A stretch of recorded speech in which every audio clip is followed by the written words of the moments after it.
Hello and welcome to Nerdarchy for Nerds by Nerds. I am Nerdarchist Ted, and tonight we're going to play some 5th edition Dungeons and Dragons. If you look below my name, you don't see Dungeon Master because in this campaign, I'm not going to be that. So before I toss this over to our illustrious GM, I will say if you look over in the corner, make sure I point the right way. This game is sponsored by Easy Roller Dice, whether it's your first set of dice or your 1 million set of dice. Easy Roller Dice for all your dice rolling needs. Down in the description below, you'll find a link to not only Easy Roller Dice, but a promo code to get 20% off your first order. So go check them out, tell them Nerdarchy sent you, and get yourself some awesome dice. So without further ado, I'm going to toss it over to Robin. Cool. So welcome to the Old Guard. The characters in this game are older adventurers coming back for one last hurrah.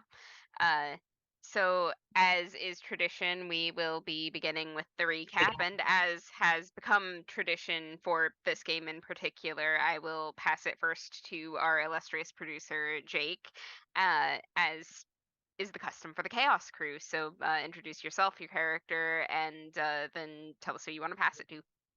All right. Hey, Internet. It's Jake from Any Terrain Domain, and that's where you can usually find me when I'm not here with this incredible crew where I run or produce games. We have Pathfinder game Scribes and Scrolls on Monday nights, another Pathfinder game every other Tuesday called Sky Metal Iron Gods, a once-a-month Call of Cthulhu game called Lawlerville, which is actually happening tomorrow night at 8:30 p.m. on the Mediterranean Domain Twitch channel. And then we have every Thursday night, Ted is one of the players in our Kids on Bikes Welcome to Paradise, Michigan, a game set in the 1980s with a bunch of kids and teenagers getting into some trouble in a strange town in the Midwestern lake town in Michigan. I am playing Raziel Rune, an Asimar barbarian who is sort of...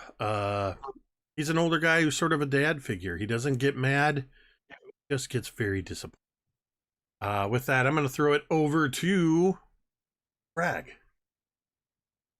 That's up, not over. Up, over, over. You're over my head. Hello, Do you want him to Fraginator. to you? Do you want me to throw up to you? I am Fraginator. You can find me here when we play this, and that's about it.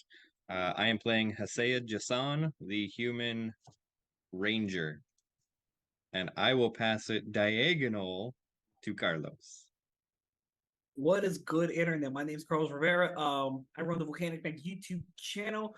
You can find me there, if not here. Or also, I appear on Tuesdays, where I'm the Dungeon Master, running a different wormhole game where it's interesting stuff happening over there. I am playing Klaus Lionflow, the human eloquence bard here. And I guess a quick recap of what happened in the last episode. We went to a funeral and of a fellow comrade, and very, very sad. And after our stupor, we're fighting some birds. Very, very interesting. And with that, I will pass it over to the dad. Nope, this way. Or in the terms to Asa. Hello, and thank you for welcoming me. I am Asa of Roll for Mischief. We stream on Twitch on Tuesdays from 12 to 3. Half our team is here in the west coast of the US, and the other half is over in the UK. And this is the first time I've done that sort of thing, but that's more or less my intro voice for Roll for Mischief, except that I like to throw in there your favorite nerds, because that's our catch line. Anywho, I am playing Tristan Marcos, their dwarf artificer, and the group paraplegic, as they only have a single arm and are missing both legs and their other hand and an eye. They're all around missing things.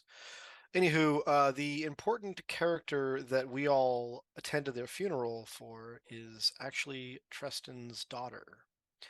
And so that was a particularly tragic night for him. And he woke up pretty hungover to find out there was bird chaos happening, and is so far ignoring the city's no weapon law by firing his gun at said birds. So that's great. The only person left to hand it over to would be Ted. So I'm gonna go ahead and let Ted All welcome right, us so off. if you're here, you probably have a clue who I am. I'm Nerdarchus Ted. The whole deal tonight. I will be playing a tiefling, and I will also put up quotes cleric, because I've spent the last 15 or so years without any kind of clerical powers. So it's a lot of fun. Last episode, I kind of got drunk, did my thing, and had a stern talking to by our ASMR friend. Basically told me to get my head out of my ass. So then, as others have said, we kind of ended in the middle of a fight against some elemental birds that have kind of exploded and frozen and shocked things. And some weird stuff happened, and we kind of ended in the middle of all of that. So without further ado, I'll pitch it on back over to Robin. All right, and we did absolutely cut off in the middle of a combat last week. So I believe I left you off with the firebird having burst into flames and become a larger firebird that is now staring you down in this alley outside of Treston's house. Is that accurate to the best of your knowledge? That sounds about right. Okay, Yep. awesome. All I remember is I was hiding around a corner. Well, it kind of needs a moment to like shake these embers off, and it's very much like a larger, more majestic version of the bird that you were fighting a moment ago. The blue bird with the ice crystals in its wings is still present, as is the one that crackles with electricity a little bit. But if you recall, the bird with the electricity flowing between its feathers has been hit with some kind of curse. I don't even remember which of you did it. That is causing it to be a little bit more erratic than it was previously. And I believe we left off on Hasade's turn. All right. So am I correct in remembering I was hiding around a corner behind a building? I don't have notes for that. So we're going to assume you are. Yes. Okay. And I think it was Gelthor that was grappling something? Yep. Yep. Okay. So I will just pop out from behind the corner, yell, Gelthor, hold it still, and fire my crossbow. And I got a 16 to hit. Okay. Hold on. Is the one that he's grappling the electric bird? Is Yellow? that why it I has thought it was yellow. disadvantage noted here? Yeah, Okay. I've got the electric bird. Yes, let's good. not Okay, have it's not cursed. That's what's going on. Thank you. I remember all when I right. died. Excellent. You hit, by the way. Oh, 16 hits. So Mhm. that will be let's see, 11, and then sneak attack is 7, so 18 damage. Okay. And then I'm going to maybe run across an alley or something, find another building to hide behind. I don't know. Like a If true that's hero. possible. Give me. Wait, you're a ranger, not a rogue. Yeah, that's what I am, is a ranger. Exactly. Oh, okay, okay. Are you all right? You've got ranger in quotes. Do you have the ability to use your bonus action to hide again? I do. Okay, please, by all means. I have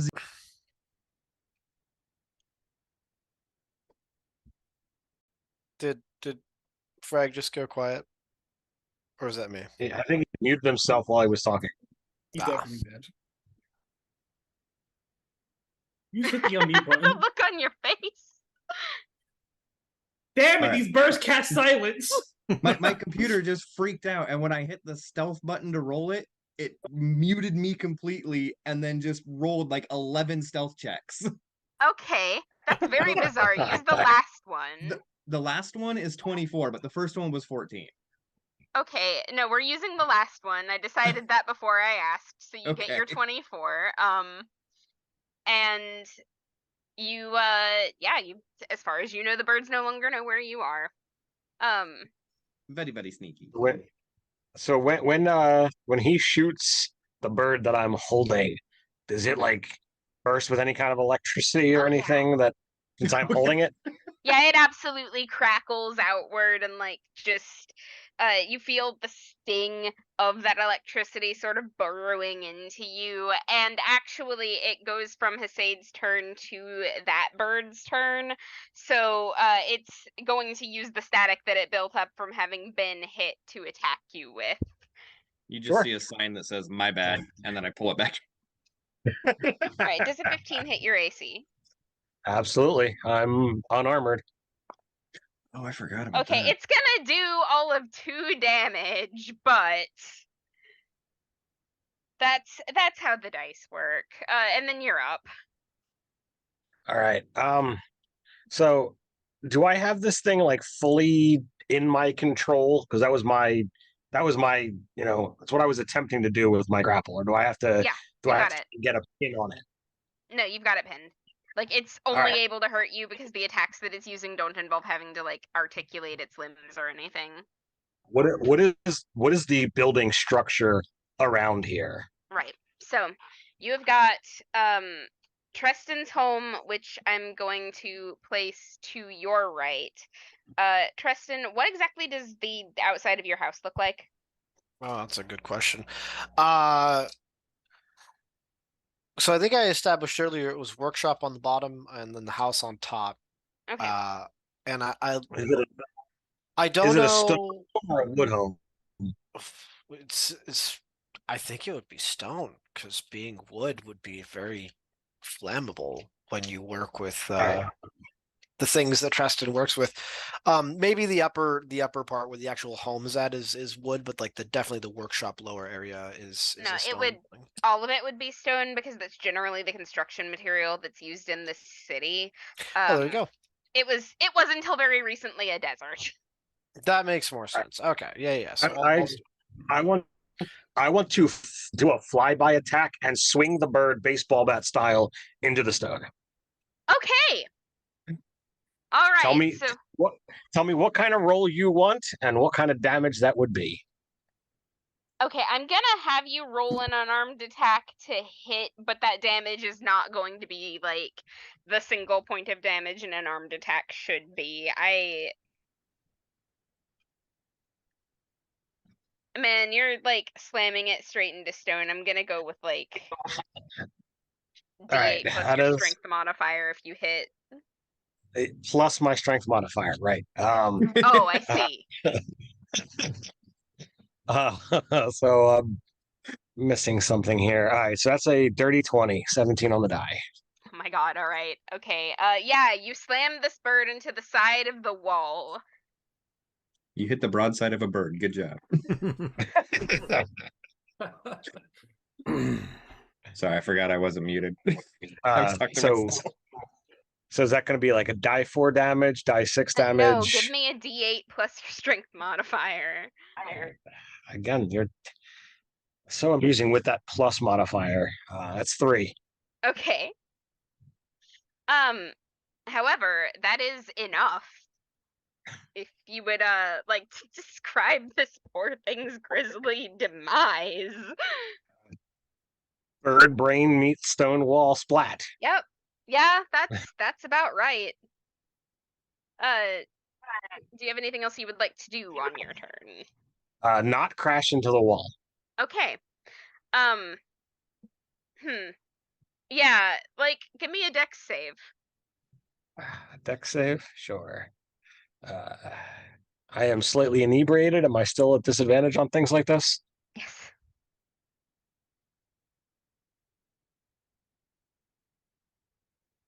Robin? Yes. Yes, you I are. said I'm so disadvantage? Yes.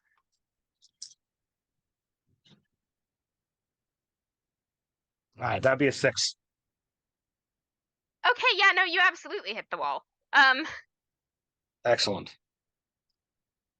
Yeah, you smack into that wall and you take 2 wall damage, and then Treston's up. Anyway, here's Wonderwall.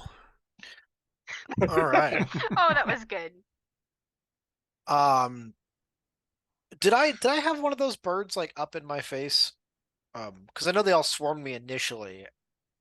Yeah, it would definitely be the ice bird if you did. Okay.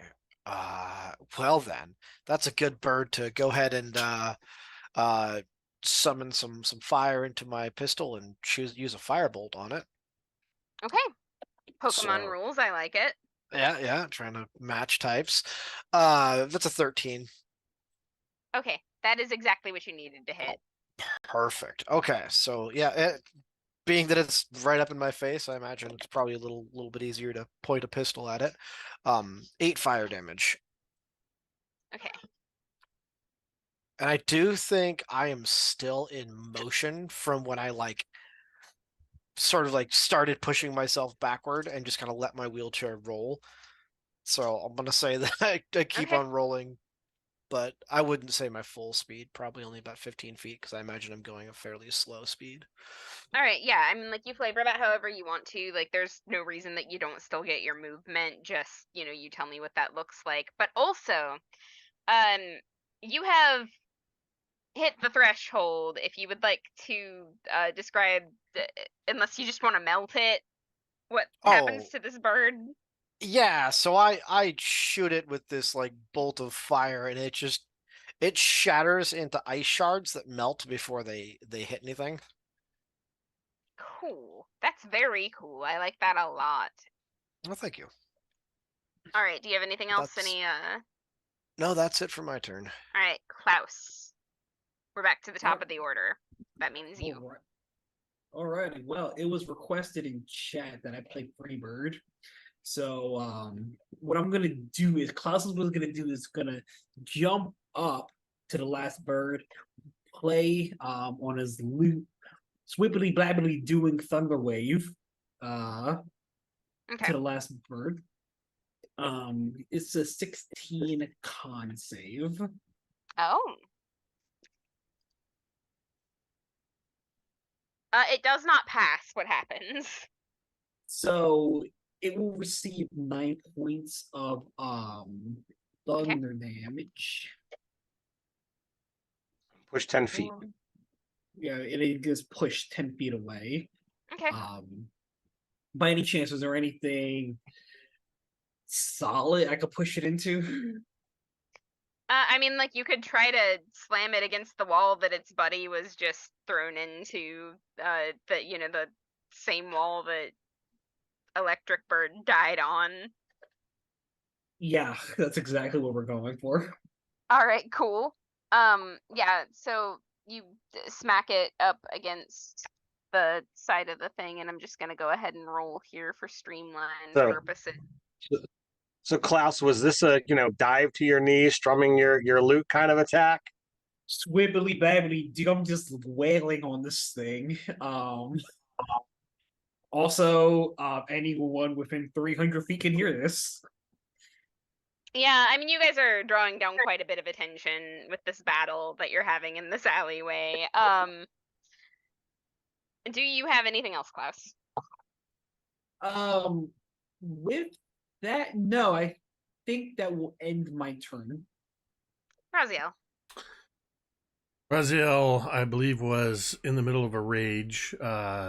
Behind his dark glasses, the eyes were glowing, the only indication of his Asimir heritage. You know that look that parents get when you're in the supermarket and all of your kids are yelling loudly, drawing attention to everybody in the store, right to you? That's the look Raziel Rune has right now, because there are gunshots, there's loud guitar music, there's thunder waves, birds exploding. So with that, just that annoyed look as Klaus is in the midst of this musical attack, I'm striding purposefully towards the remaining Firebird. As it bounces off the wall, I'm going to Shoryuken it, just an uppercut. As I do so, my fist illuminates with radiant energy because I'm attacking with recklessly and with divine fury. And I am a specialized fighter. So, reckless is advantage, and then I'll do extra radiant damage. So the reckless attack is I rolled an 11. So that's a 17 to hit. That hits. So that's going to be my unarmed fighting does 1d8 plus 3. Then Divine Fury does an additional right when you're raging, your first creature you hit gets a 1d6 plus 2. So that's going to be And then you also get the 2 for rage. correct. Thank you. So I'd be that's mad if you forgot that. 7 points of just straight up bludgeoning from the fist, an additional 4 points of radiant, 9 points with the rage bonus of straight up bludgeoning damage, and 4 points of radiant on top of that. For a total of 13. okay.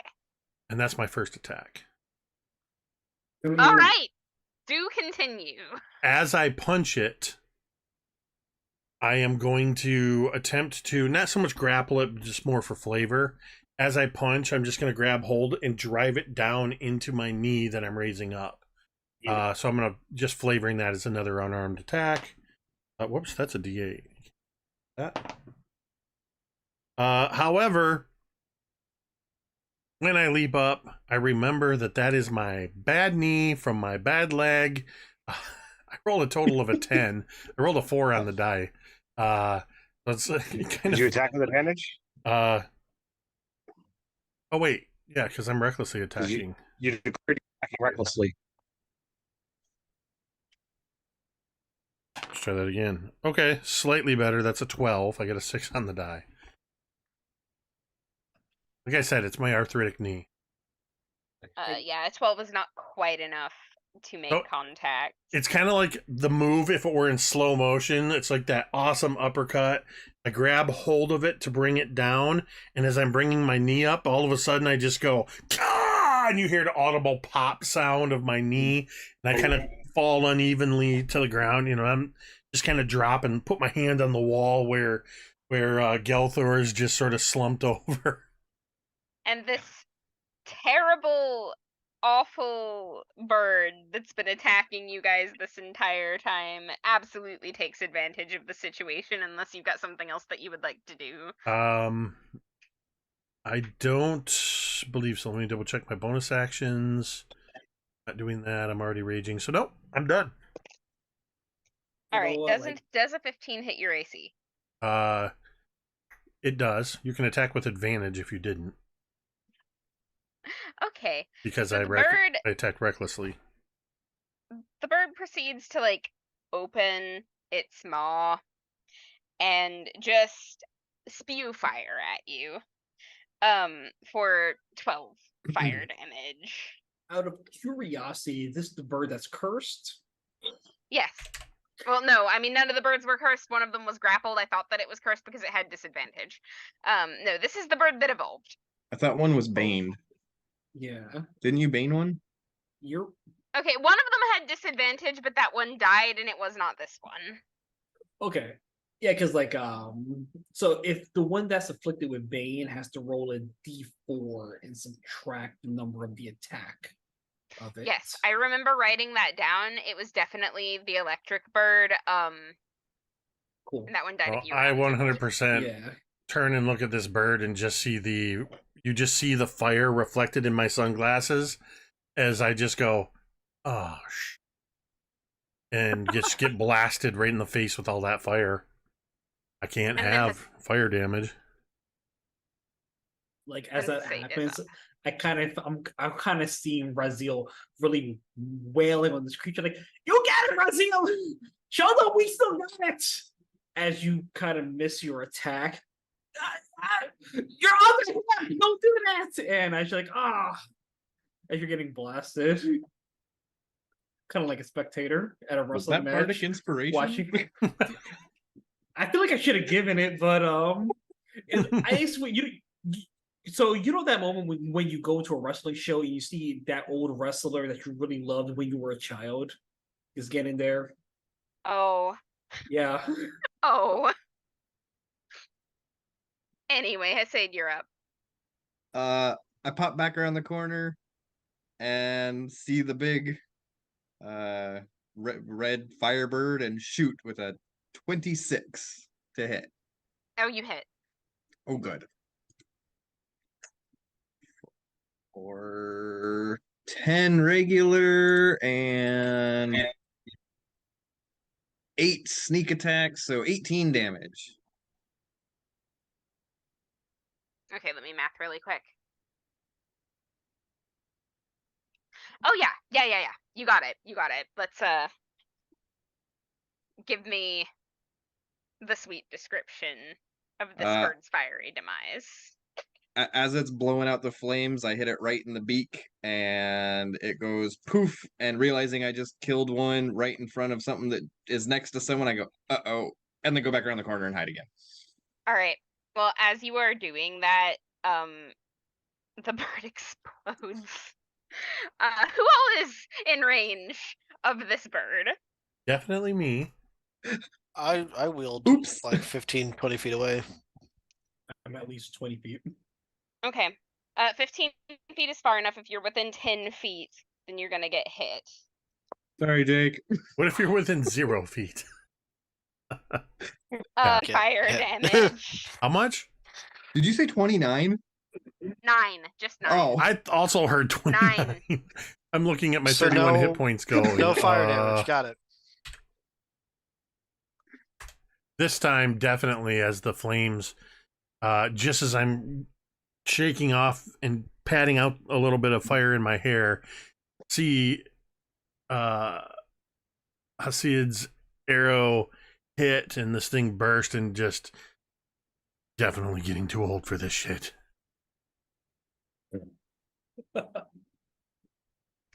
Things have quieted down significantly after that explosion, but it was not a quiet explosion. You know that you probably have maybe 2 minutes before people show up on the scene, maybe.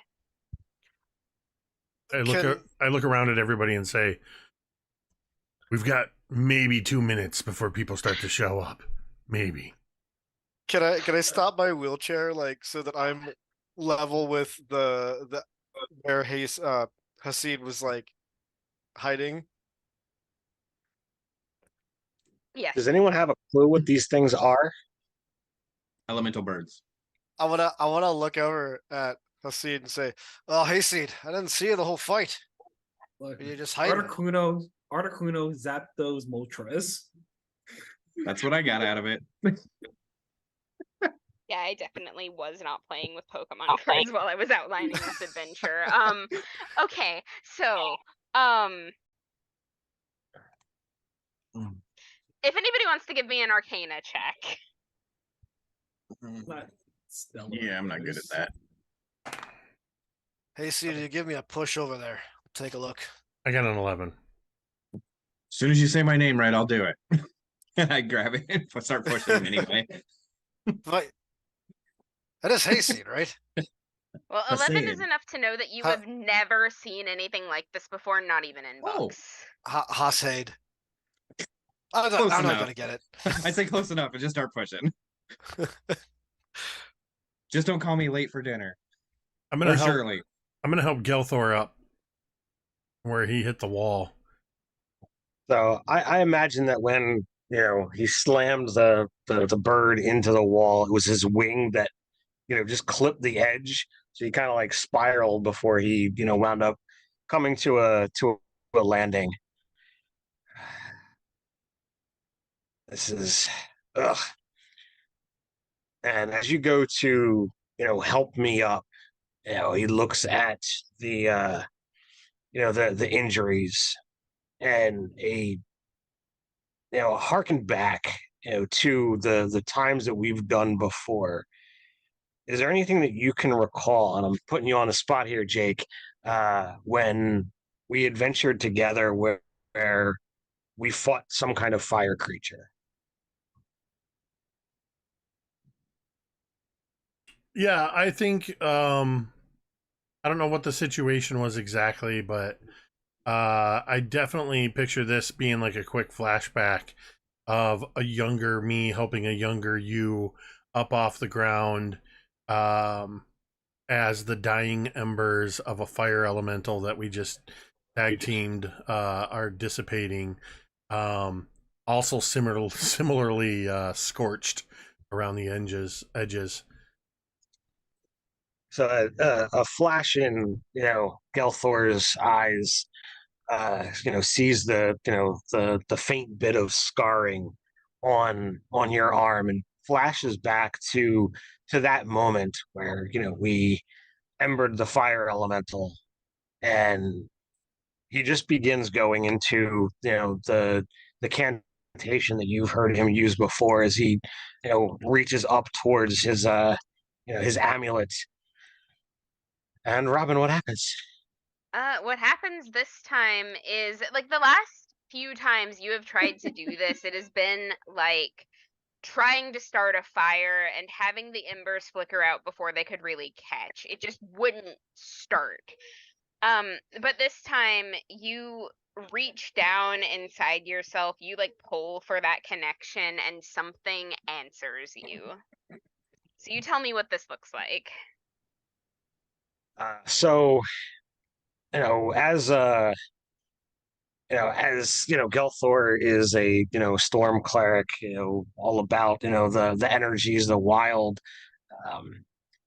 There's a momentary electric field that comes up from his hand that's holding yours, Raziel, and you can kind of see the little bit of spark that shocks up his arm, as not in any way, shape, or form painfully, as the lightning dances up your arm and begins to like close and soothe the wounds that you had.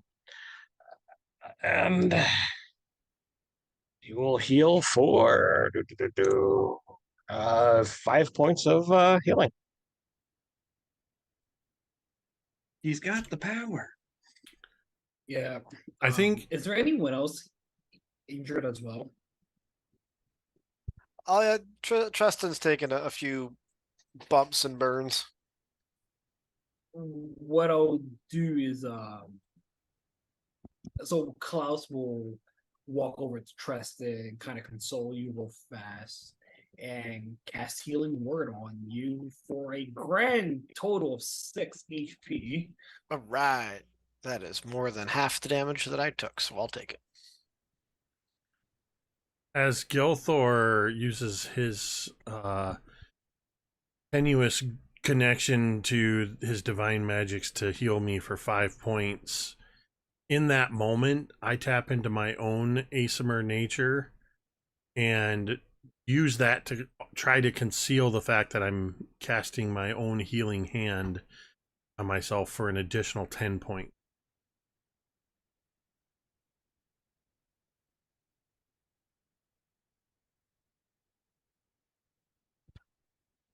So, am I right in noticing those birds were trying to get into somewhere? I might need to heal myself as well. I'm not looking too pretty. Whatever, my dice roll better for me. 11. I do want to interject really quick to also point out that it is about at this time you start to hear the pattering of rainfall, and a storm sweeps in from the seaside. Oh, as a side note, I'm gonna stow my gun in case town guards show up. So what was the result? What was the result of the Arcana there, Asa?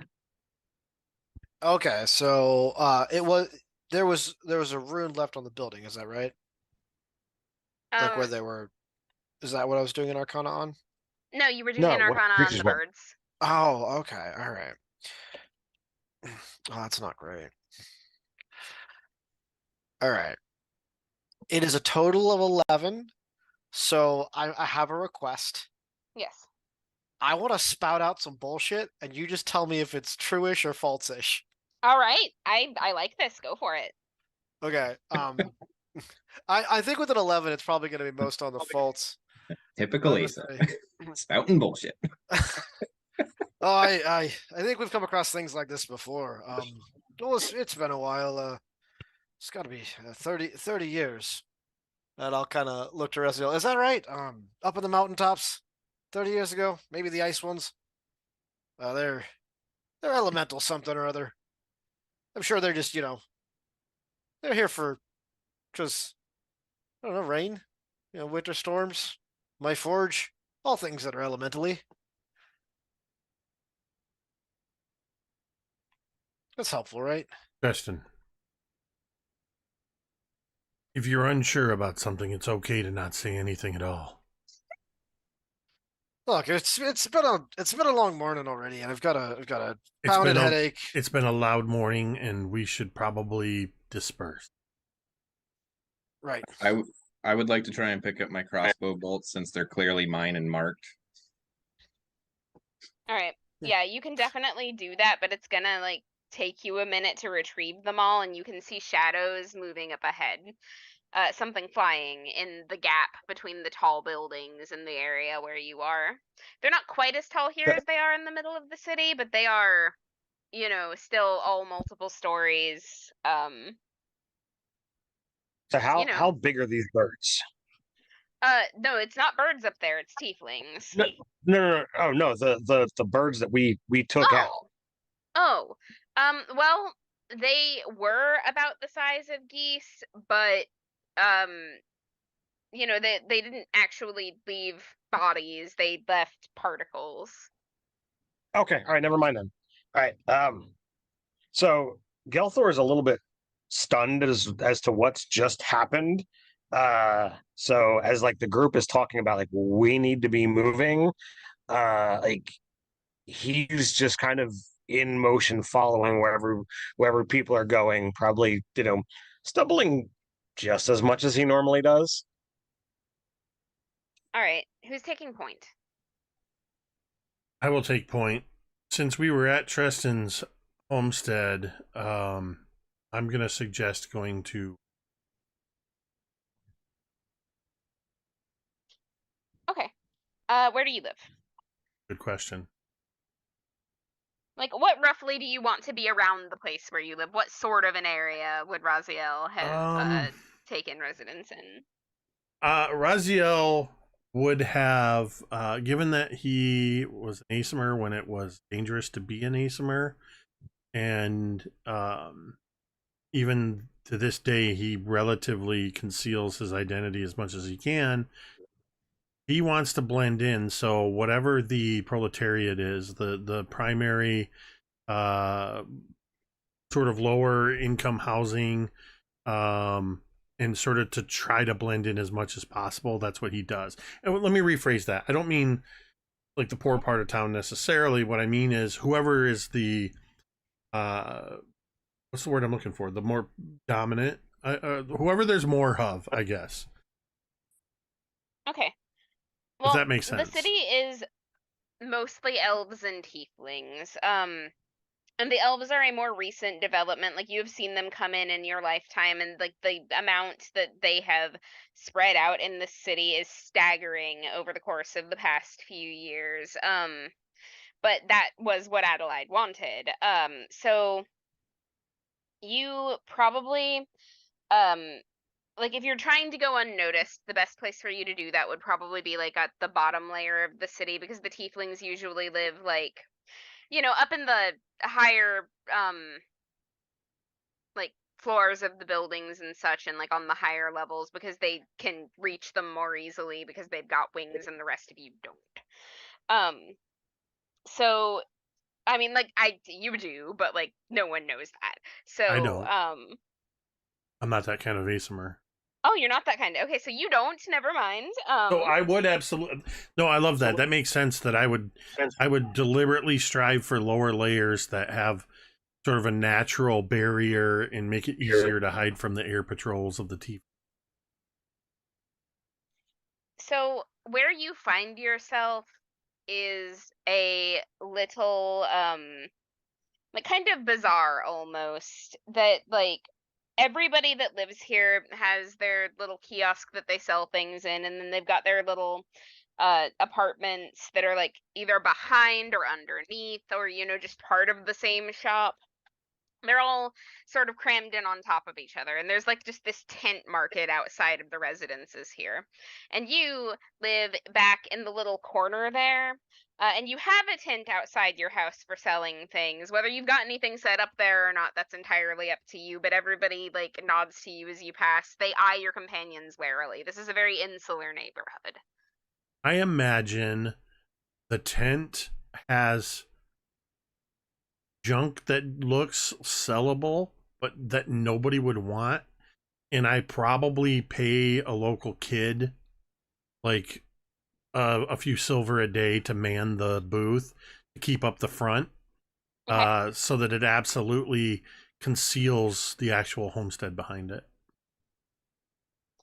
So, that kid, he's standing there as you guys approach, and I don't know if you've seen like the Highlander TV series, but I'm just imagining Richie. Like I was just gonna say, I think I just gave myself short round from Indiana Jones without meaning to. yeah, he's got like short hair and like some tattoos going down his arms, and he's like I want to say he's a half orc, right? Like he's Sure. got that kind of like almost Viking vibe going to him, but he's not quite as big as a full-blooded orc would be, like just that street punk energy. And he nods at you as you come up, and just cheekily asks you if you're looking to buy anything. Maybe when I come back through, and I just give him a wink as I guide everybody to the back. And with all of us heading in there, I will say my place is very small and cramped with all of us in. Because it is definitely a place made for one person to live. So, what's the game? Because if they go asking about Simon, he doesn't know where he went, and he might say something. Oh, Not that I he want would to know out enough us. there. What was that, Gelthor? You're still slurring your words a little bit. I said I want to know what happened out there. We don't really know exactly what those things were and where they came from, why they attacked us. It's just odd. Did they attack us specifically, or were we just where they happened to attack? No, they came after me when I sent a shot at him. yeah. No, they started Yeah. attacking when I started yelling at them. About that. No, they attacked me first. It was my instigation. About that. It's morning. We don't want to draw attention to ourselves on a good day, let alone first thing in the morning when everybody is just waking up and it's relatively quiet. Don't you have things you can do that are less loud when fighting? I'm looking at both Treston and Klaus. That's a moment where Tristan will like actually smile and laugh and say, "Oh, Raziel, you've met me before. You know nothing about me is quiet." I mean, Just saying. Brazil, I understand, but when the emergency calls for it. Speaking of scratches emergency his calling, head. you got somewhere I can go use the loo. I point to a door that's a little more than. In fact, the door kind of on the back side actually looks like it's the top of a tall crate, maybe even a coffin that's leaning against the door. And if you head out there to what I describe as the loo, Preston, you will find yourself in the back alley. All right, Well, shit. Um, I'll wheel myself in that direction. I'm going to I'm gonna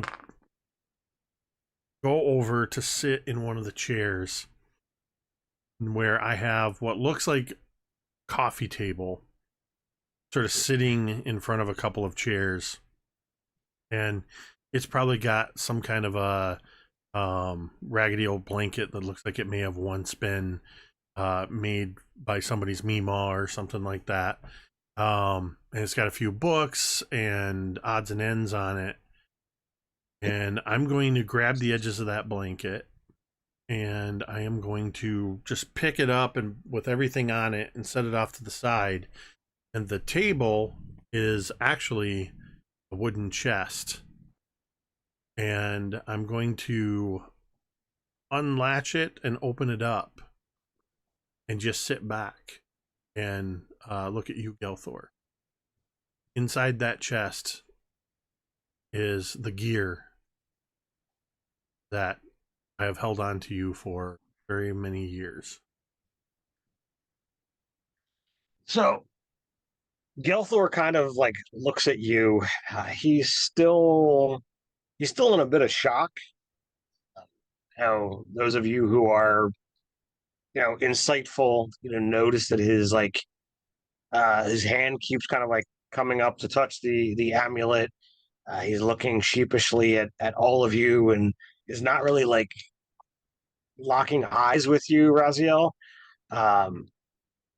But he takes a minute or so and like with his head down, walks over to look inside this chest. And inside is the armor that was gifted to him by his family, the two-part spear that he's used for many years. It's heavily decorated with his family colors and family runes. The Eravel family might not be in any kind of position or power anymore, but it's certainly something that seems to be impactful and meaningful to Gelthor. That the rose color thing certainly means something. And he begins taking it out with a very heartfelt but whispered thank you. You would notice that the metal of all the pieces has been polished and the leather parts have been oiled on a regular basis. It's been taken care of, not just thrown into the And that's and that even though he's not in a proper frame of mind, it is something that he takes immediate notice of, and it is with that acknowledgement that like he turns and looks to you, and you can see the emotion as he does lock eyes begin to well up. Try not to lose it again. I promise you I won't. Well, Begins pulling it all out. The ring that he wears does still hold the peace bond enchantment, I believe. So the spear once properly fitted back together winds up vanishing into his ring as he begins donning his armor. All right. As Gelthor dons his armor, Klaus comes over, looks at him, says, "It's a nice fit. Looks right." It's when you living on the crap hole, not knowing what kind of meals you're gonna have, it's hard to stay in shape. But and he bangs on the breastplate and examines the shield. Uh, and it all seems to fit in flavor with everything else, but it still fits because he's lived a crappy life for a while. He just gives you a nod and puts a hand on your shoulder. And lets you be. So we all are now here together after all these years. We had our own reasons for going our separate directions, some of us longer ago than others. There's got to be a reason. There's got to be something going on. This doesn't just happen.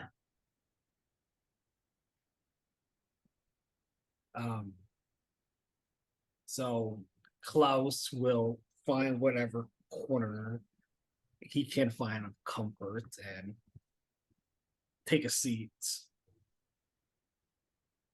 And he'll just look off to Azale and his companion saying, "Do you guys remember Red Lucas?" Can't say that the name rings an immediate bell. Well, have you heard of Parliament's Panic when there were a situation where members were murdered? About how long ago would this have happened? That's today, not. Towards the tail end of Klaus's career as a negotiator. Yeah, I gotta say, the last 5 years have been pretty much at a loss for most things, so things are a bit sketchy. Well, Why don't you give us the summation? well, Lucas was involved. In fact, the head guy in charge of a hostage negotiation I was a part of. He disgraced everything I stood for. This individual just murdered everyone he could in sight, and I was blamed for it. The son of a bitch is back in town, I heard. That's why I came. And you're looking to enact some vengeance? Have a talking to? What's your objective? The only conversation me and him are having, or is at the tip point end of a rapier.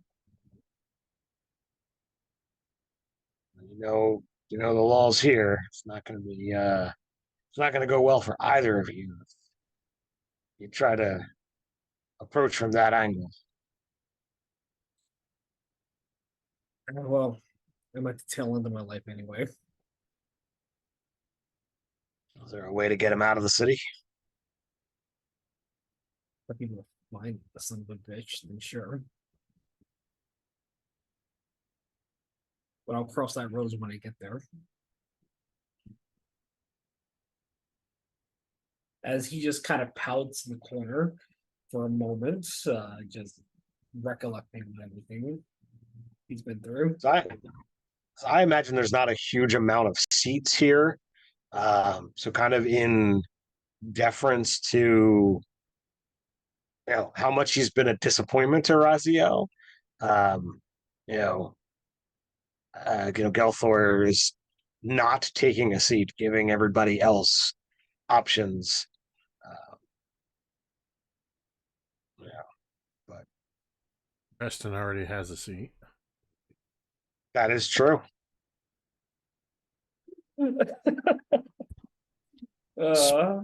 Speaking of which, the door will slam open and Tristan will start to wheel back into the house and say, "So you think your Red Lucas got something to do with these elemental birds then?"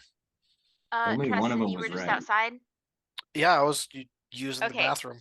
Okay, so while you were out there, nobody messed with you, but you did see a couple of ivory armored tiefling guards asking around the bazaar. And of Okay. course, nobody's telling them anything because this is one of those close knit neighborhoods and they don't like cops here, but you know, like They're here, so you know that. Do with Mm. that information as you will, and please proceed. Yeah. So I'll say I slammed the door shut behind me as my punctuation for entrance, and then proclaim that what I said about the birds. And I already forgot the name of the character that you were talking about there, Carlos. Red Red Lucas. Lucas. Yeah, Red yeah, Lucas, that's it. Red Lucas. Anyway, Red Lucas and the birds. Connections? It's a possibility. I mean, his more motif was direct. If he's using animatronics to fight in this day and age, his strength must be weakening. I'll kind of wheel up to the window facing the street. Do you have blinds or anything like that, Raziel? I would imagine it's Or shutters? it's probably more like stuff is deliberately stacked in front of the window, but in such a way that you could move one or two items to get a look out. And looking out the window, you're mostly going to see the tent that's blocking the front of the house anyway. Okay. Yeah, I'll kind of be peering around stuff. I won't move anything and say, "It might all like to know the guards are out questioning folk in the market." I would like to interject, Robin, if you'll allow it. Given this setup, I imagine that there's probably some kind of a very simple, probably some kind of a simple signal that I've worked out with the kid in the tent, that if somebody's getting too close or paying too close attention, that he would either say a certain thing or make a bird call or ring a bell or something. All right. Yeah, I like that. He'll Just in definitely case. do the bird call because that's like the least likely to be noticed. But yes, you definitely do have that set up, so you've got your warning in place if they decide to come closer to where you are. So Brad Lucas may be involved. Maybe something to do with these birds, but why? Oh, It's a madman. Just a madman. He'll take what he can, however he can. Doesn't care how many lives are at stake. I think he does it for just sheer pleasure at this point. You don't make sense of a force of nature. The only thing you can do is quell it by any means possible.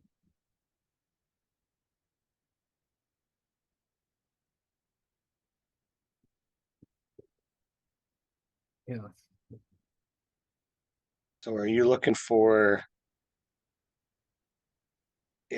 just a straight up murder mission? Or are you looking to, try and do this smart? Well, wow. We were gathered for serendipity. To be 100% honest, I was hoping to see all of you. There's not anyone else I think I could trust with Red Lucas. If it's So you want to get something the band I back definitely together? wanna get into. Yeah. That's what I'm looking for. If you guys are looking for one last hurrah,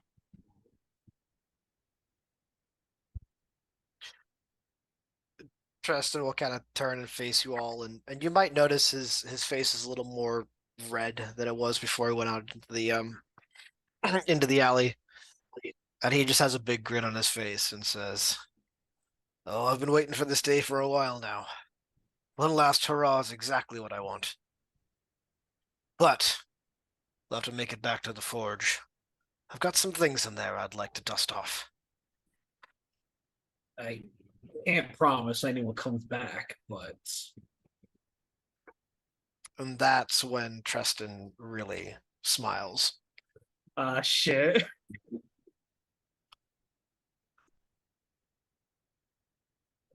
So, All right.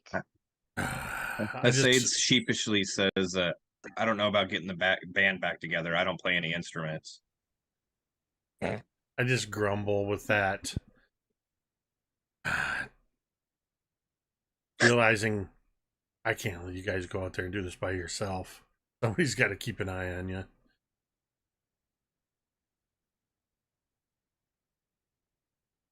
Where to? yeah. Forge. Sure. All right. This sounds good. So what Let's I'm go back to gathering- the scene of the crime. Forge ahead. Right. I mean, yeah, that is where all the noise was coming from, and that is something you'll want to take into account. I'm just setting out all of the things on the table so that we're all aware of where our plot hooks are right now to help us make a decision of what you guys are doing next. But, you know, Tristan wanted to go back to the forge and pick some things up. And then we've got this Red Lucas thread that, like, I'm sure you guys are going to want to find out where he is and what he's doing. Or you could investigate the birds. I think the forge makes the most sense because Well, have an artificer, an artifice. I was gonna say, without going back to the forge, I don't have any of my shit. Well, Yeah. that allows us to, hopefully, the heat will back down a little bit. And Well, and- maybe we can investigate whatever's left of these birds or area. Go And from honestly, there. what are the odds we would go back if it was us that do it? We're just Right. concerned citizens that heard something and are on our way to investigate. Not even that. It's Tristan's house. Yeah, my house close to commotion. I would have come as soon as I found out. I mean, wasn't this this funeral, wasn't this kind of a public deal? Like, people would know about it, right? It was a little high profile. Oh yeah, people definitely knew about it. So we've got an alibi. Somebody very close to all of us, and Tristan in particular, just died. Obviously, we spent the night grieving, and now we're seeing the grieving father back home. and I So think the- Simon is smart enough to lie for us if guards were asking. So what is the cause of death of your daughter? Oh, that's a Adventuring. good question. Adventure, we- yeah. We talked So- about it a little bit last week. I don't remember what we talked about though. Hold on, I have notes. Last Oh, week, you good. mean last month? That's Let what me- I was thinking. I wrote down everything that you guys said. Okay, so Tristan started with a tiefling, a fighter, a woman in her mid-20s, and then Hussein said that he crashed the funeral, and that was the factoid that he contributed to this. Klaus informed that she was a woodworker that whittled with little daggers. Raziel was the one that decided that she went by serendipity, but that her true name was Serapheth. And none of you decided how she died, so I am about to start informing you about this, if that is okay. That's perfect. Absolutely. So it was definitely blood loss, and the leading theory is that it was an accidental death. At least that's officially what it says on the paperwork. That there was an adventuring thing gone awry, that she took a cut she shouldn't have and bled out from it. Okay. Right there-ish. Okay. So I mean, the other thing we could do is talk to Serendipity's adventuring friends and see if there's anything that needs to be done there. I'm writing that down on my loose threads document. Yeah, that's a good point. And obviously, we were all at the funeral. We all cared about her. So if there's something hinky going on, perhaps we should make sure the things that are there set it right as well. Well, if there's truth to be had coming from those mouths, I'll be sure we get it. One way or another.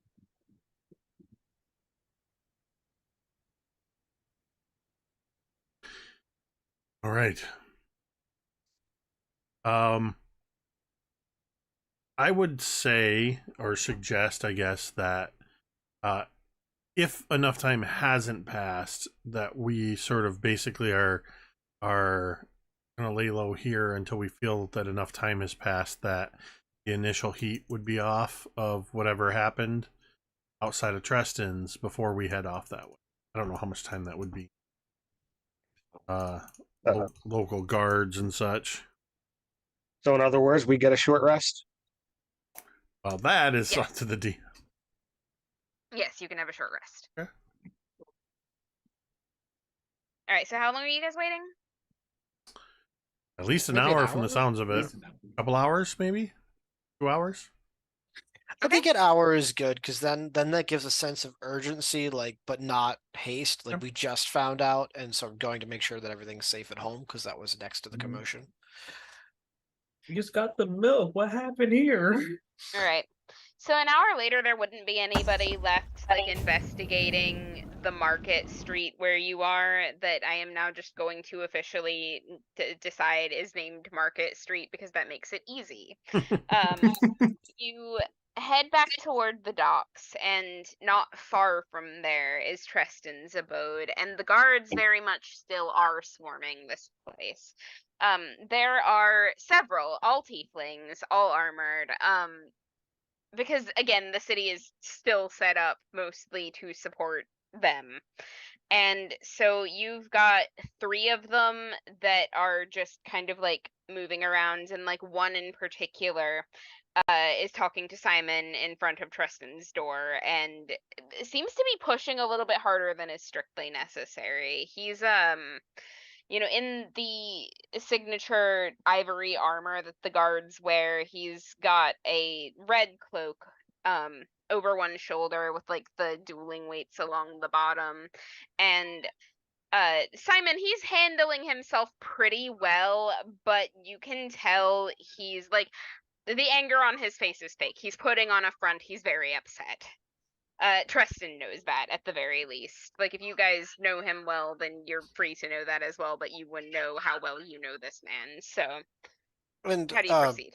Simon was a member of the guard as per the backstory, unless it wouldn't fit because he's not a tiefling. Oh no, they're not all tieflings. That's just Okay, yeah. tieflings came to answer the call this time. But if you Yeah. were a guard previously, they probably wouldn't be heckling Simon nearly as hard. So, like, rewrite that to a civil conversation, as a matter yeah. of fact. Well, and I was just wondering because I mean, if it's possible the person who would be interrogating him wouldn't know who he was, but I was just, I wanted to put that out there as far as like he would know how to handle himself and what to do and say in those situations. Okay, absolutely And fair. Craig, help me remember. Didn't Hasid work with the guard and Simon at one point too? Yes, I help him with investigations and stuff at times. Okay. That's just stuff I wanted to make sure we remembered. Okay, yeah, no, I mean, absolutely. If I have forgotten something entirely, remind me, because I am absolutely fallible, and the last time we played this game was a month ago. How dare you be human? Yeah. All right. So, this armored tiefling, like, notices you guys coming, and then just kind of like pats Simon on the shoulder, peels back, and comes over to you. And he folds his arms, and he's just like, this is a whole mess, and you definitely don't deserve this chaos right after everything that happened to your girl. Is everything okay? Are you all right? Oh, that's what I was going to ask. We came as soon as we had heard there was a commotion not far from here. And I'll kind of look past the guard and Simon, are you all right?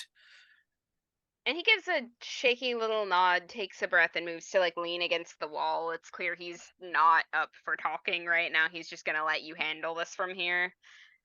I'll turn back to the guard. Have you? I mean, what happened?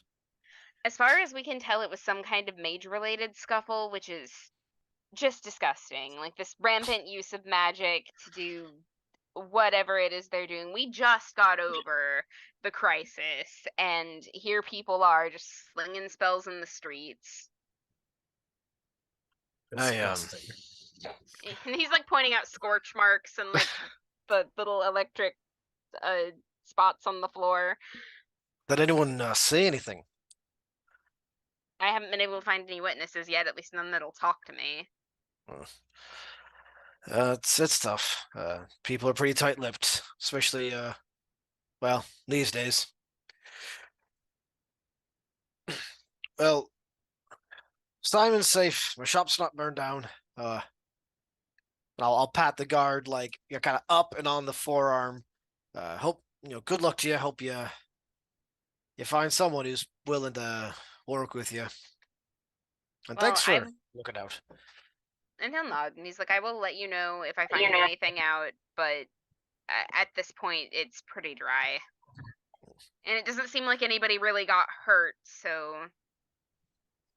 Buzz will chime in saying, thank you for keeping our streets safe. And, he'll give you a nod, like he really appreciates that sentiment. Half knowing that he just, obliterated half the street himself, but he's still like, thank you.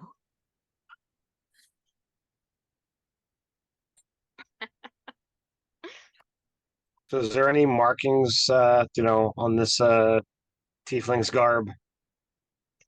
I mean, that he's got the general sigilry of the guard emblazoned on his equipment, and also a little scorpion in his spaldron, which marks him as a member of House Kirados. And is there any relation between Ascuridos and Everell? I mean, yeah, there are maybe a dozen high houses in this city, so you have definitely interacted with his relatives before. Their sigil is the scorpion, and they act like it. They're known for being pretty aggressive, starting duels with people, but they're also known for being like very good sentinels, so a lot of them do end up in the city guard. Does he, does he take note of, the Firefly crest in any way, shape, or form that's on my armor or shield? You definitely see him eyeing it and giving you a little nod, but there's a little suspicion on his face because your sigil has not been seen in this city in quite some time, not displayed openly like that anyway. If it doesn't say anything, I'm certainly not going to point it out. So Klaus's background is of a court functionary, within the bureaucracy and whatnot. Like, would he be privy to that knowledge as well, or? Yes. Okay. Yes, absolutely. So I will, after the game tonight, send you a list of the highborn tiefling houses that are in play in this city, so that you've got it for your notes, because you would be aware of all of that. Thank you. I'm gonna wheel over to Simon and just kind of have a little conversation with him, while everyone else is doing what they're doing. Yeah, he'll dip a little bit and he'll be like, "Are you okay?" Oh, it's just a few slight burns. I'm fine. Look, we should probably talk, maybe inside. All right. I'll be waiting in. And he'll straighten, and he'll take you with him if you seem like you want to go right now. Yeah. No, I'll after he goes inside, I'll kind of turn to everyone else and say, "Look, I know I'm seem pretty gung-ho back there and ready to roll out at any moment, but I need a second to talk with Simon. He's not gonna like this. You understand?"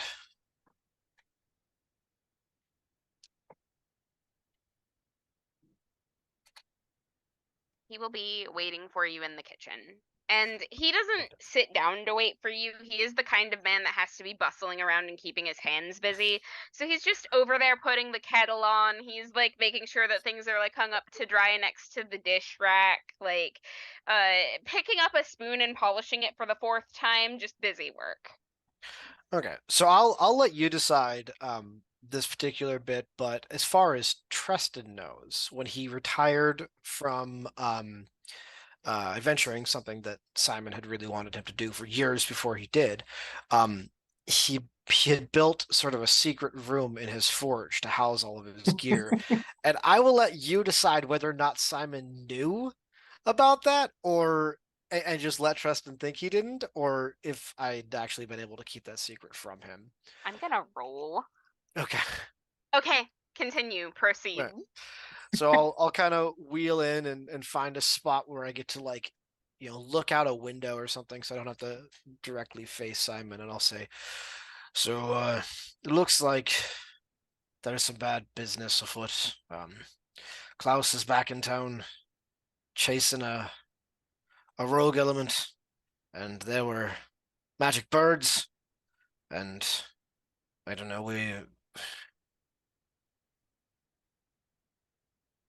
I'm not sure how to tell you this, but I had a hard time giving up the adventure in life, and I couldn't dare to part with my gear, and I stashed it away. I've been keeping up on it ever since. But I think me and the boys are going to go back out on the streets. There is a clank and a shattering sound as he drops a mug into the sink. Somebody's in trouble. I'll stiffen, but I won't look at it.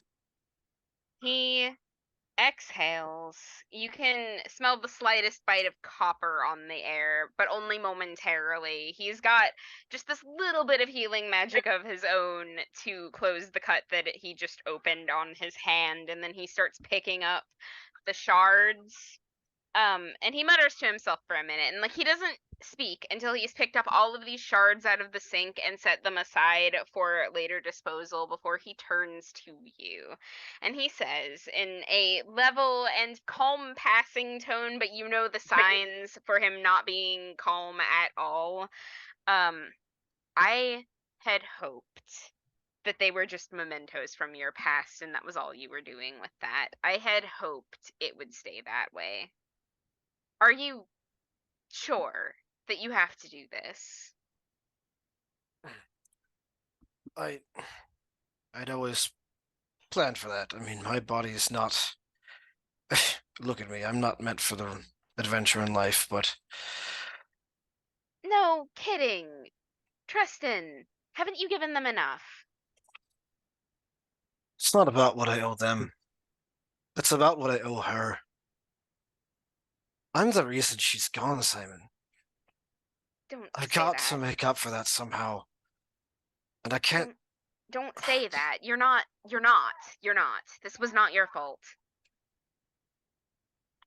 Wasn't it? I mean, all the stories I told, all the times I played up this life like it was an adventure, a myth. That's because it was for you at the time. And, all right, so she believed it, but she'd have heard it from someone else if it hadn't been from you. Maybe if she'd heard from someone else, she would have heard the truth. Someone who would have told her how it was, not how it looked from the outside, not how I fancied it. Those stories meant something to you at the time, and they meant a lot to her. And damn it, Tristan, I can't lose you too. And he stamps a little bit, like he's trying to bring himself back down to calm, but the cracks are showing.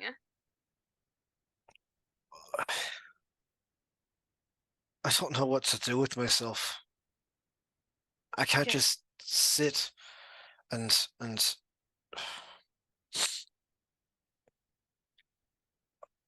I can't lose any of our other kids. Or then at this point, Tristan just starts crying, like just losing words. And you feel a pair of arms around your shoulders, and Simon is like kind of knelt next to you because he was already significantly taller than you were, and you were in a seated position. But he takes a deep breath, he lets it out very slowly, and he says, "You really feel like you have to do this, don't you?" I do. Promise me you'll come back. Whatever it takes, promise me you'll come back. I rub my sideburns and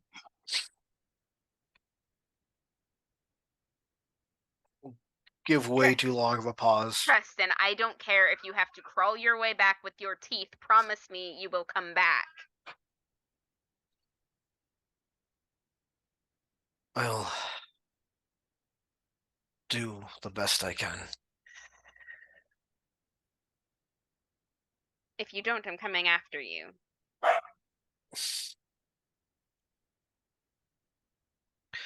Well, in that case, I better make sure that Raziel doesn't let me die.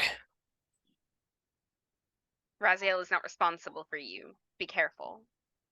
And he'll plant a kiss on your forehead before rising again. I'll get your things. I want to come with.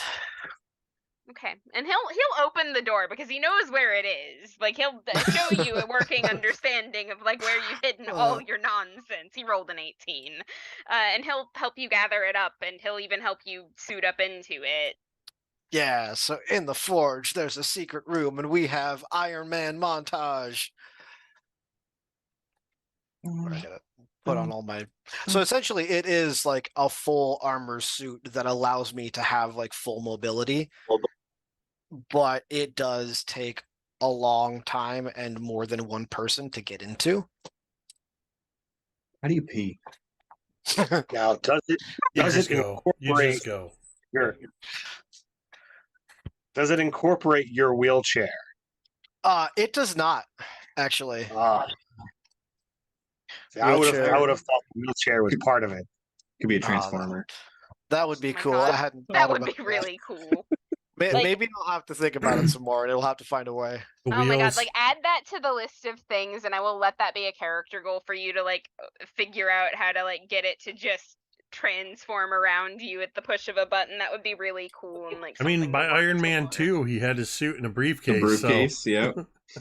I mean, There by you go. by rules as written, I actually think I'm a high enough level that I can summon this and dispel it as a bonus action. So maybe it does already include the wheelchair. We just have to attach the features. So Things about like- how long does it take you to come back out again, Preston? I don't know. Probably, I would say probably about a half hour. The conversation, some suit up. So while that So- was going on, Yes. I imagine that Hasayed has gotten bored and is offering his expertise to the guards, being like, "Oh, it looks over here like there was some flame, and over here," and just going and pointing things out that I've noticed. Give me a deception check. Perfect. I am I mean, awesome. He's technically telling the truth. Okay, Oh, give me a natural persuasion one. check. Oh, that's better. Is it better? I might have lied. That's slightly better. Oh yeah, that's way better. That's a 22. Okay, yeah, the guards are impressed. They're like asking you other questions and like bringing up other things that they've noticed to get your take on the matter. You know, they seem pretty involved in talking to you, all three of them actually. So for this half hour, Gelthor, Klaus, and Raziel, you can pretty much be doing whatever you want to be doing. And I'll just let them know I expect my standard fee, just whenever. All right, For- yeah, for- and for you'll my get it. expertise. Like they'll pay you. Yes. Gelthor is trying to drink water and stop the sweats and the shaking and what have you. At some The point, ultra hangover. at some point, I would have either from the market or maybe while Tristan and Simon were in the back, got myself and Gelthor some coffee, and I'm doing sort of like the old just sitting there drinking coffee and handing the cup to him and just keeping an eye on what Hasid is doing, as well as Klaus, and I'm keeping one eye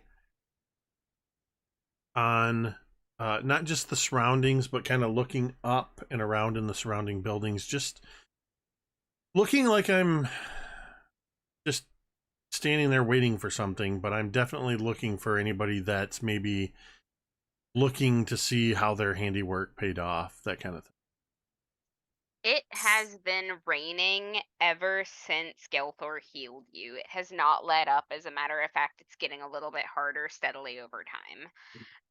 So you don't see very many people up there. You don't see tieflings up there aside from the guards that came in. You do, however, see more of those odd multicolored birds. There are like 4 of them just hanging out up on the rooftops. They don't seem to be aggressive right now, but they are there.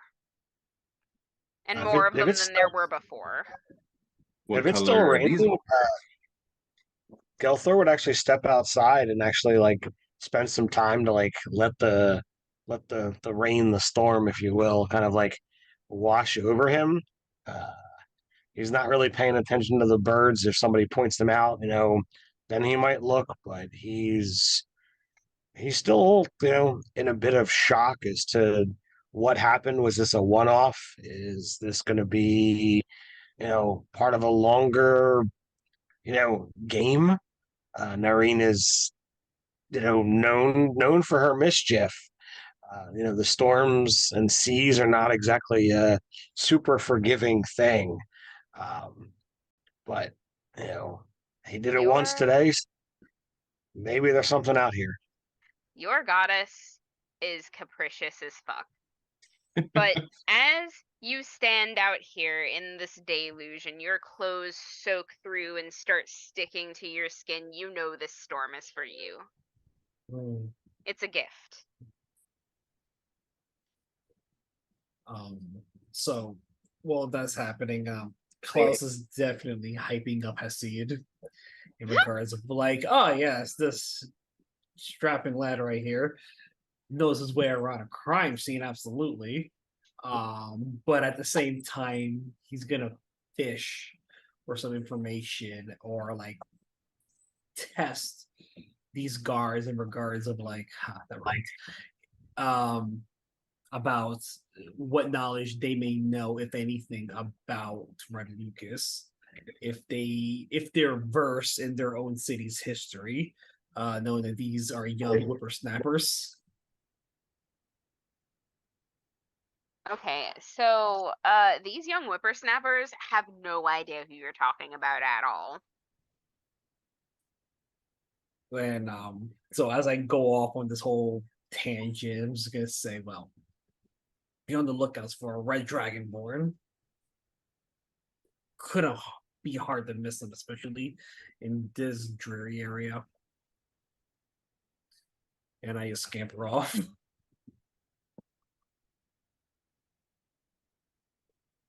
Okay. I need a second to check something. What is everybody doing right now? Like that's probably about the time that Treston comes back out. Are the guards still around when I come out? My mechanical power armor? Yeah, I mean they I mean, you would notice them before you stepped outside in it. But yes, you guys are gonna have to do something to get rid of them. So, literally, as I say, well, just keep on your lookout. I turn, notice that Tristan's coming out in his Mega Man suit, and immediately purposely look like I slipped and fell. Oh, my hip! And I'm like, can you gentlemen please help me? And making a big commotion through all of this. Oh my god, give me a performance check. And take advantage on it since you bothered to fall over and it's wet. Like, that's some commitment. So that will be an 18 total. Okay. Yeah, they're like really consumed with trying to help you right now, so none of them notices Power Armor Treston just like walking out of his house. If they attempt to get me halfway up, I was kind of like, oh, and just slip myself over. Treston, what do you do? I'll take whatever damage is necessary, but that's what I do. No, you're a bard. You know how to do a pratfall without hurting yourself. You're doing this intentionally. It is very controlled. And in the case of the armor, like it is sort of a modified suit of like heavy armor, so it's not full on crazy. Like armor shit. is not illegal as long as you don't have guns mounted on this thing. They can't really do anything. But the fact that I'm coming out in this suit of armor shortly after like big event and I'm trying to claim ignorance would be a bit suspicious. It would definitely be a bit suspicious, yes. Fortunately, they have not noticed you. While they're distracted, I'm actually gonna make my way back up to the house, but like whisper to Simon, help them get rid of him.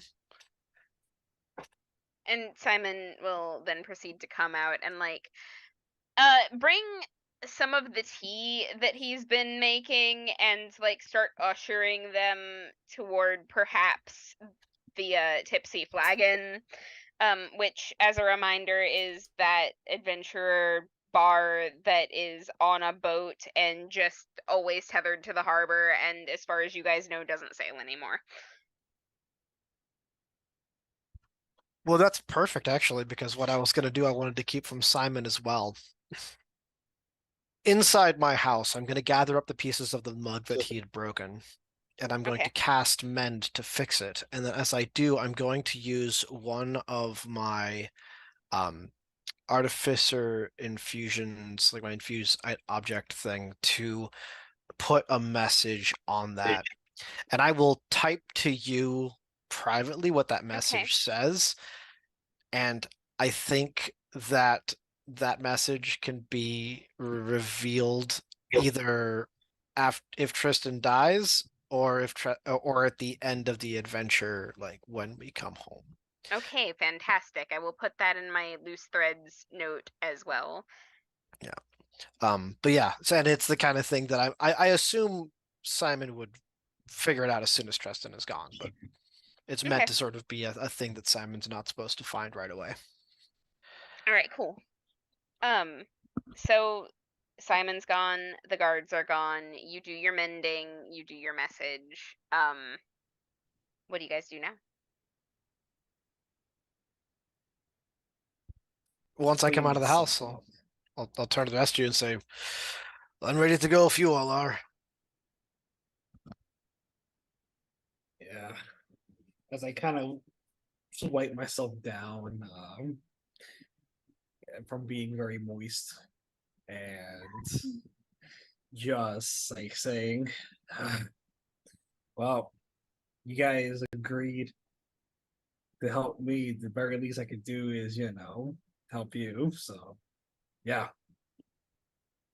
Let's be on our way, I suppose. Are we going to follow up with Serendipity's adventuring party first? Is that the plan? They would be at the tipsy flagon more than likely. Well, that kind of puts us right back where the guards are, right? Yeah, it does, unfortunately. Why don't we take a Unless look you at want to these? send someone to get them and bring them somewhere else, of course. We could also investigate where these magic birds were coming from and what was going on in the street before they showed up. Well, and I will, at that point, I will nod upward to where I see those other colorful birds. They were definitely not one of a kind. There's 6 of them now. And they seem to be growing in number. 1 minute, and I'll take to the air. I'm not gonna fly towards them aggressively. I'm just gonna fly up, and I want to see if a higher vantage point will see if I see more, see if there's anything to kind of gather in about birds. Give me a perception check or investigation, whichever is better for you. On an instrument, so we can get the band back together. Do we have inspiration? Yes. That I will spend mine because that roll sucked. Alright, so it's gonna be a dirty 20. All right, so with a dirty 20, you see dozens of these birds hidden along the rooftops. Like, they are perched, they are chilling. Most of them aren't causing trouble right now, but there are a ton of them, and they are everywhere. And with a dirty 20, you also notice that, like, some of the rats that are scampering along the rooftops are not the colors that they should be either.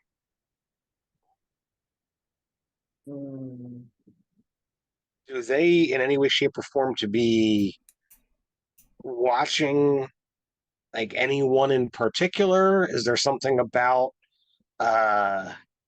like do they have like an anxious look, like they're waiting for something, or do they just kind of seem to be resting? No, they just seem like they're animals. Okay. They're just acting like normal animals right now. I mean, except for the All right. fact that they're like, multicolored, and the rats are shaped kind of weird. You think they might have a tumor or something. So I'll come down and I'll inform you all about the ridiculous number of birds out there and the fact that there's messed up rats as well. You can see which direction they are going. Do the rats appear to be moving in any kind of pattern, or do they just seem to be scurrying normally? Yeah, they seem to be scurrying normally as far as you can tell. You caught sight of 2 or 3 of them. They're not like, out in mass or But anything, but rats usually hide, so. yeah, rats are not something that's a typical, lie in wait. They hide.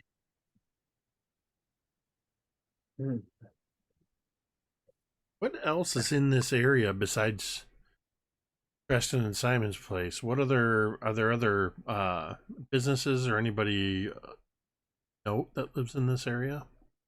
There would definitely be, because Armistice is a city that has been built upward rather than outward. So everything is just kind of like on top of each other, right? And like in some places, particularly like around where you live, you'll have, like planks and things like connecting one upper story to another. People trying to make up for their lack of wings and deal with the verticality however they can.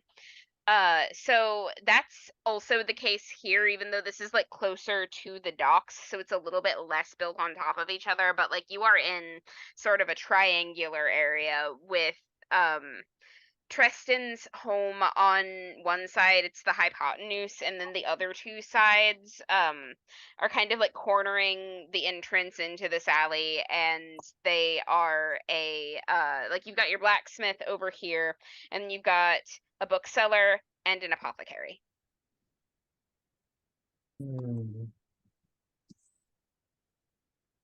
So, as Klaus does find all this interesting, he will note, like, time is ticking. We may want to go to the flagon.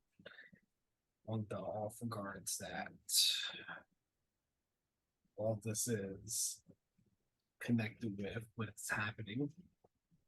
Started with serendipity. Can't be a coincidence in regard to timing. How far are we from Market Street? A few minutes per time? Yeah, a few minutes. It's not like a really long trip.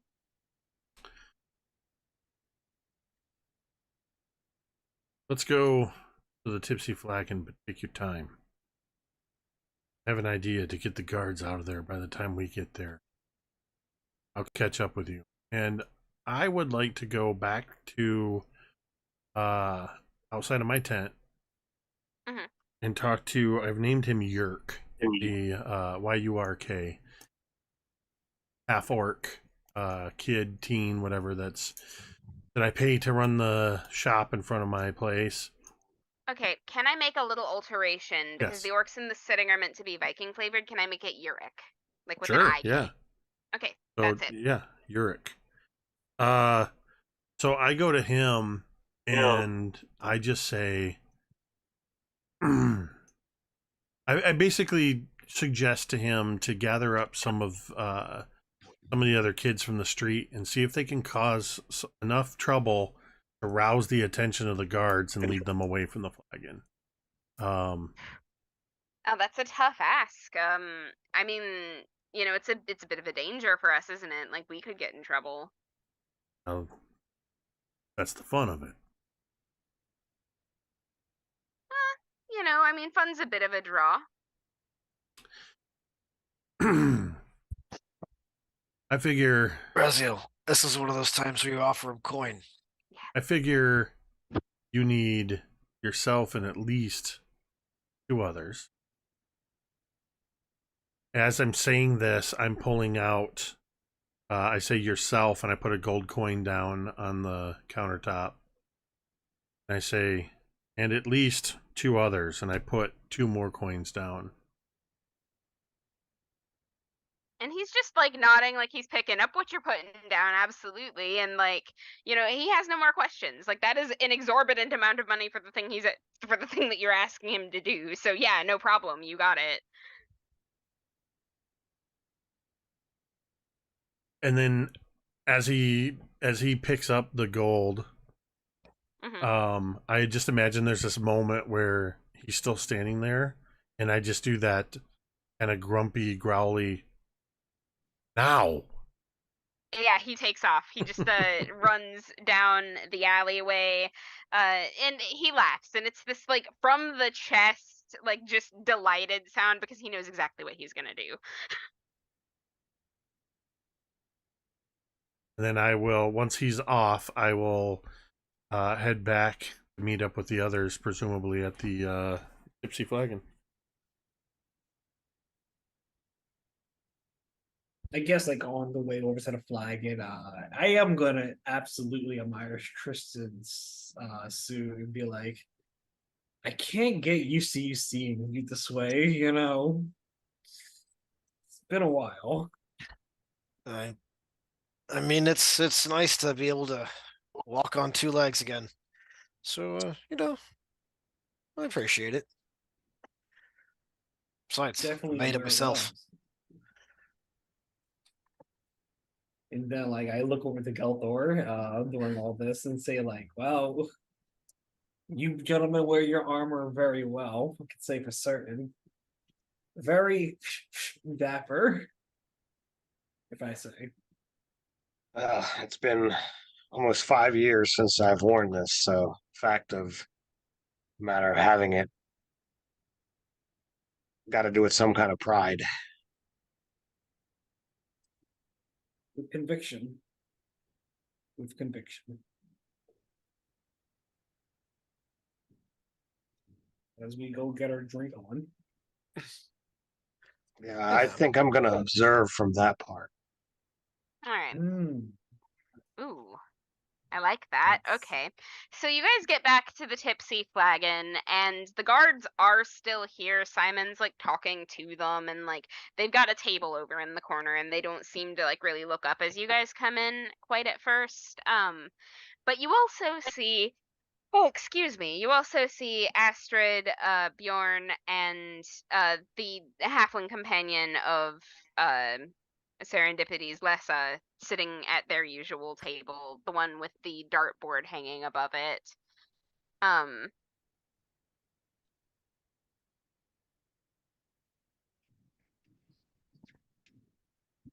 But things are relatively quiet here so far. Yorick hasn't had time to get to where he's going and start his distraction quite yet. So as I walk in for Adamantium Man walks in, I'll take a look over to the I'll take a quick survey of the room, be like, the cars are here. I'll put on my helmet. Use a bonus action. Yeah, nobody knows gonna- who you are with your helmet on, and the guards haven't seen you, so it's pretty safe to assume that they won't. Where'd Tristan go? Raziel, I'm gonna literally stay no one- outside. Huh? I'm gonna stay outside for the moment, and I'm Okay. gonna do test number 2. Is the storm still kind of going on? Yes. So It has only gotten worse as time has progressed. It is now raining steadily. right. Right. So if we're all traveling together, let me do this randomly. All right. Well, it came up, Raziel. So I'm gonna whisper to you, Raziel. Well, I don't know whether this is going to work or not, but I'm gonna try something when we get there. I don't know if it's a good thing for me to be going in the tavern just yet. So once everybody goes inside, I'm just gonna stay out, leaning against the tavern, and I am going to cast thaumaturgy, and what is it? I'm gonna cause there to be tremors in the ground for the next minute. Okay. If you ever played Fable 3, or is it Fable 2? There's a part where a guy walks into caves that are really echoey and just shouts, "Balls!" That's very funny and very Fable. So I imagine that's what you're doing in my mind. So yeah, no, you absolutely managed to make the ground beneath you shake. I'm gonna need you to give me a perception check really quick. Just quasi-related, but Oh, nice. That's gonna be a 19. okay. So yeah, no, you definitely see people responding to this, like a few of them whispering to each other, people definitely like going inside, other people not sure if they should be going inside. What's the protocol for an earthquake again? Somebody answers, you stand in the doorway, right? Because people just offering their lay folks wisdom. Anything in particular you want to do with that? I was just looking to see if that might cause the guards to be on edge or to possibly go outside and Yeah. look to see. Yeah, I don't know. absolutely. I mean, like they come out, and that's about the time that they see a fire on the beach, and they're probably not going to go back in after this. Someone having a beach fire without a permit? Yeah, young half orc from the market street. Not Truth be acceptable. told,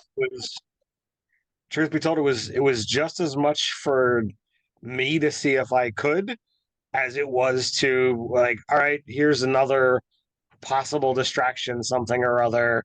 And like I said, I shouldn't be going in the tavern. So, But just so you know, and you do know, Noreen liked that. What, like, not intentionally trying to be a distraction or nothing like that. Out of the shits and giggles, I just rolled a dex check for myself. I rolled pretty bad, and Klaus falls over again, seeing the same guards. Hey guys, can you help me up? They don't stop to help you up on their way out. The ground is shaking. They've got bigger fish to fry right now. They'll probably apologize to you later, but probably not because I bet they'll forget. I'll pull you to your feet and say, way to commit to the bit. Yeah, sure, commission. Definitely. But you do notice Astrid kind of looking at you from her seat at the booth that they usually sit in, and they're like sort of muttering to one another as if they're debating approaching you, Tristan. Well, not you, Tristan, but like the rest of you because they recognize your faces. Because you have your helmet on. I do. I'm incognito. No one knows. It's like Superman and Clark Kent. Actually, it's really the fact that I'm walking that I think is my camouflage. It's definitely Wasn't part gonna of say it. So what do you do? I would make an approach, casually, coyly, and say, "Are these seats taken?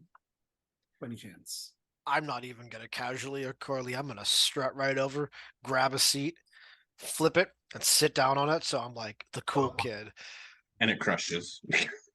Yeah, the seat Exactly. collapses under my. And- It's been a while since I've sat properly. Sorry. And try that without again. And without waiting for a response from them, as Tristan just, invades the territory with his body, I'll also make myself comfortable. And so it's the redheaded orc, Astrid, that's doing most of the talking here. The other two have kind of like gone a little quiet and are more or less watching her as she's assessing you and like greets you both politely, but quickly, like she's definitely rushing through the pleasantries.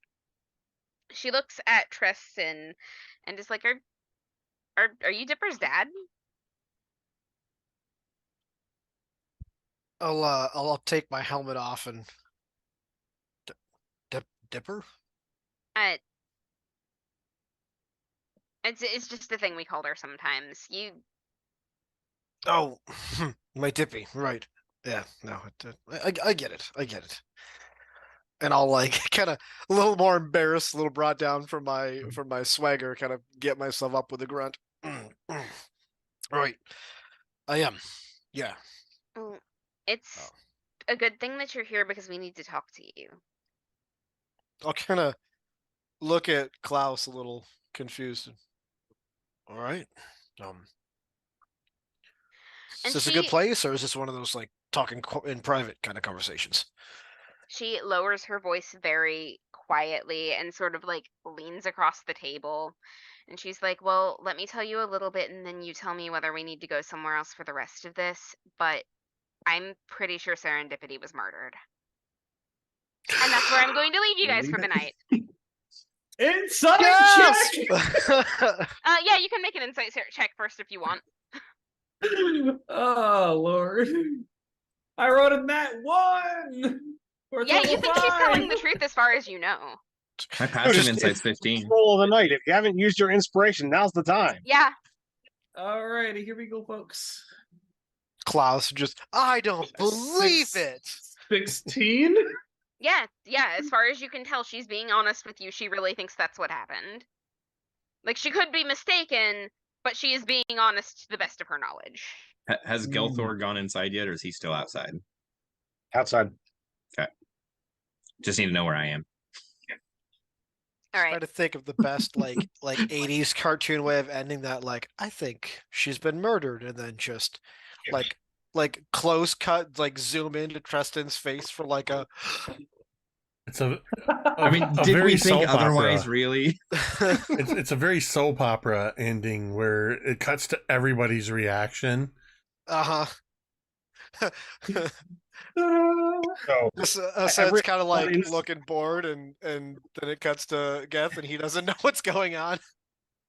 everybody inside is like shocked or sad or mad, and Gelthor is standing outside in the rain, looking at the clouds up above, like just literally staring straight up with a a shit-eating grin on his face.